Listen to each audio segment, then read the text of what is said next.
Assalamualaikum Ibu. Waalaikumsalam. Selamat sore. Perkenalkan Ibu, saya Rizky Indah Pujati, mahasiswa KKN Stikes Jakarta. Jadi tujuan saya ke sini Bu untuk memberikan konseling mengenai KB, karena dari data pengkajian kemarin ditemukan bahwa Ibu belum ber-KB Bu ya. Iya. Jadi tujuan saya nanti kita belajar bersama mengenai KB hormonal itu apa saja. Apakah Ibu bersedia?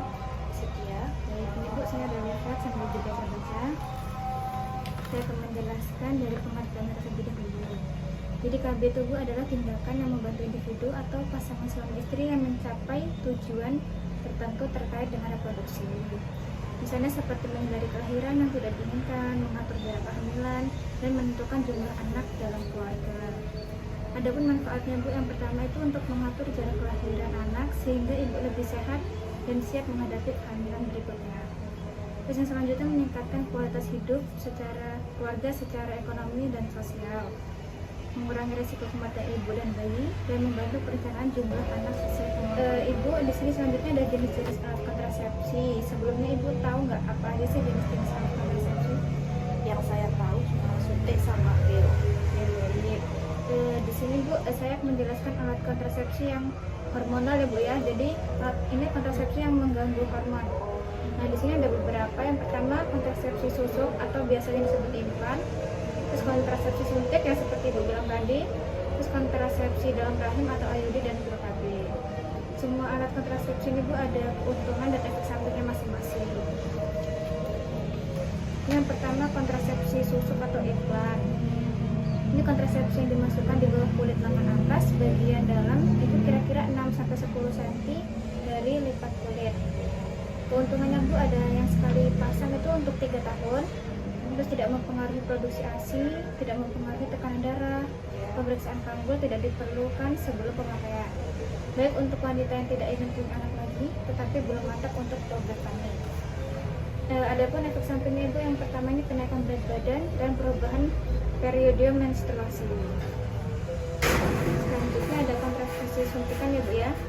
Ini cara kerjanya menghalangi terjadinya ovulasi, menipiskan endometrium, dan mengentalkan lendir septik sehingga menghambat perjalanan sperma. Ini Bu ada keuntungannya. Yang pertama merupakan metode yang telah dikenal oleh masyarakat, dapat dipakai dalam waktu yang lama dan tidak mempengaruhi produksi air susu ibu. Efek sampingnya gangguan siklus haid dan tidak datang haid, dan biasanya juga adanya kenaikan berat badan. Ibu sampai sini apakah ada yang ditanyakan? Tidak. Baik, kalau begitu saya lanjut ya Bu ya. Iya. Dan selanjutnya ada alat kontrasepsi dalam rahim atau IUD. Ini kontrasepsi yang terbuat dari logam yang berbentuk seperti T, itu dipasang dalam rahim dengan memakai alat khusus oleh dokter atau bidan yang sudah dilatih. Dengan indikasi pemasangan sebagai berikut, misalnya telah mendapat persetujuan suami, terus sudah punya anak tapi belum ingin hamil dan tidak ingin hamil paling tidak untuk 2 tahun atau tidak ada kontraindikasi.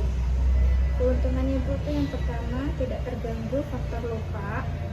Biasanya kan sering lupa ya Bu ya. Apalagi kalau udah usianya ini udah ini sering lupa. Terus selanjutnya metode jangka panjang atau perlindungan sampai 10 tahun.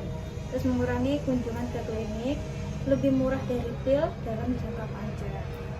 Terus ada efek sampingnya juga yaitu timbul nyeri atau mules pada saat pemasangan biasanya nih Bu. Terus adanya bercak-bercak perdarahan atau spotting dan keputih. Selanjutnya yang terakhir ada pil KB.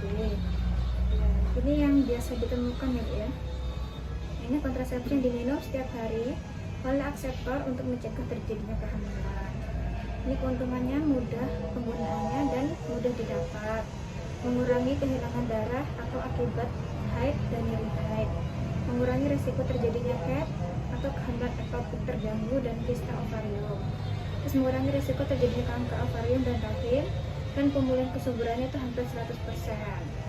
Efek sampingnya itu Bu ada perasaan mual, muntah, pusing, rasa sakit pada pembesaran buah dada atau payudara, nafsu makan bertambah, gelisah, mudah tersinggung, tekanan darah tinggi, berat badan bertambah atau berkurang, pigmentasi pada muka atau kayak ini Bu kayak apa flek-flek gitu, terus keputihan dan gangguan pola haid.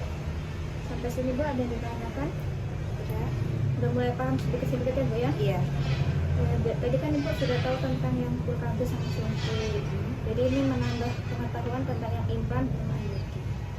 Jadi Bu, kalau tidak ada yang tanyakan, saya yang bertanya boleh? Boleh. Tadi manfaat KB itu apa Ibu?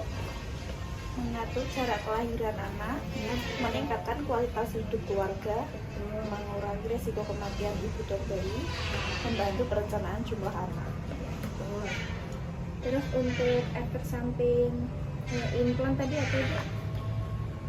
Efek sampingnya kenaikan berat badan dan perubahan periode menstruasi.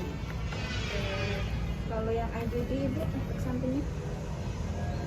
Jadi, efek sampingnya timbul nyeri atau mules, buka-buka pendarahan, puting dan pemutihan. Baik, sepertinya Ibu sudah paham ya Bu ya? Ya, Ya, kalau kita rangkum kembali ya Bu ya, supaya Ibu lebih ingat. Apakah Ibu bersedia? Ya, kita rangkum ya Bu ya. Tadi Ya. pengertian KB tadi apa Ibu? Tindakan atau tindakan yang membantu individu atau pasangan suami istri dalam mencapai tujuan-tujuan tertentu terkait dengan reproduksi. terus manfaatnya tadi untuk mengatur Cara kelahiran anak, meningkatkan kualitas hidup keluarga, mengurangi risiko kematian hidup, dan bayi, membantu perencanaan jumlah anak sesuai kemampuan. Jadi jenis-jenisnya itu ada apa? Kontrasepsi, susuk atau implan, kontrasepsi suntikan, alat kontrasepsi dalam rahim, dan pil Pil KB. KB. Kontrasepsi suntik tadi itu apa Bu? Kontrasepsi yang dimasukkan di bawah kulit lengan atas bagian dalam kira-kira 6-10 cm dari lipatan kulit. Keuntungannya sekali pasang untuk 3 tahun, tidak mempengaruhi produksi ASI, tidak mempengaruhi tekanan darah, pemeriksaan panggul tidak diperlukan sebelum pemakaian, baik untuk wanita tidak diperlukan lagi tetapi dimakan untuk wanita. Efek sampingnya kenaikan berat badan dan perubahan periode menstruasi.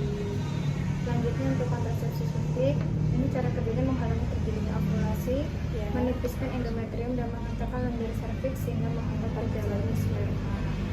Keuntungannya merupakan metode yang telah dikenal oleh masyarakat, dapat dipakai dalam waktu yang lama dan tidak mempengaruhi produksi ASI. Efek sampingnya adanya gangguan siklus haid dan tidak datang haid. Terus yang selanjutnya yang IUD itu apa? Biasanya terbuat dari logam yang terbentuk seperti T. Dipasangnya di dalam rahim dengan memakai alat khusus oleh dokter atau bidan yang sudah dilatih. Terus keuntungannya itu tidak terganggu faktor lupa, metode jangka panjang, perlindungan sampai 10 tahun, mengurangi kunjungan ke klinik, lebih murah dari pil dalam jangka panjang. Efek sampingnya timbul nyeri atau mules, pecah-pecah pendarahan, puting dan pemutihan. untuk tadi itu Kontrasepsi yang diminum setiap hari oleh akseptor untuk mencegah terjadinya kehamilan. keuntungannya mudah penggunaannya dan mudah didapat, mengurangi kehilangan darah, mengurangi risiko terjadinya TET, mengurangi risiko terjadinya kanker ovarium dan rahim, mulai kesimpulannya hampir 100%. Efek sampingnya rasa mual, muntah, pusing, rasa sakit pada pemeriksaan gula darah, nafsu makan bertambah, gelisah, mudah tersinggung, tekanan darah tinggi, berat badan bertambah atau berkurang, menstruasi pada muka, kemudian dan gangguan pola hati. betul. Sudah paham ya Bu ya? Ya, Oke, kira-kira nih Bu ada gambaran belum? Nanti mau pakai KB apa? kayak mbak, paling suntik pak ya. Karena ini efek sampingnya lebih sedikit ya Bu ya. Oke, nanti bisa didiskusikan nanti sama suami ya Bu ya. Iya, Nanti kalau udah fix mau pakai kontrasepsi apa, nanti Ibu bisa datang ke fasilitas kesehatan terdekat. Baik Ibu, sampai sini apakah ada yang ditanyakan? tidak. Jadi kalau begitu saya cukupkan ya Bu ya. Terima kasih atas waktunya. Kurang lebih saya mohon maaf. Saya akhiri. Wassalamualaikum warahmatullahi wabarakatuh. Boleh. Terima kasih Bu.